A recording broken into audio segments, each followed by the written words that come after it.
раис ҷумҳури Русия дар пасманзари авҷ гирифтани таниш бо ғарб дар пайванд ба ҳамлаи беасосаш ба Украина ба нерӯҳои боздорандаи ҳастаии кишвараш дастур дод, ки дар ҳолати омодабош қарор гиранд. Владимир Путин рӯзи 27 феврал дар суҳбат бо мақомоти баландпояи Русия гуфт, қудратҳои пешрафтаи НАТО дар баробари кишварҳои ғарбӣ, ки алайҳи Русия таҳримҳои фалаҷкунандаи молӣ ҷорӣ карданд, баёнияҳои таҳоҷумӣ доданд.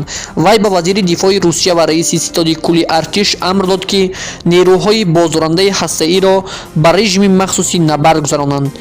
Ҷен Псаки, котиби матбуоти Кохи Сафед, гуфт, ки ҳушдор як ҷузъи тарҳи таҳдидҳои Москав барои сафед кардани ҳамлааш бо Украина аст.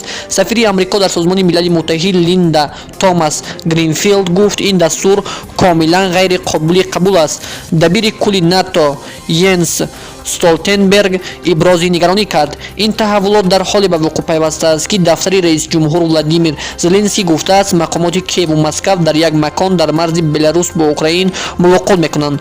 Сана ва вақти мулоқотро нагуфтаанд.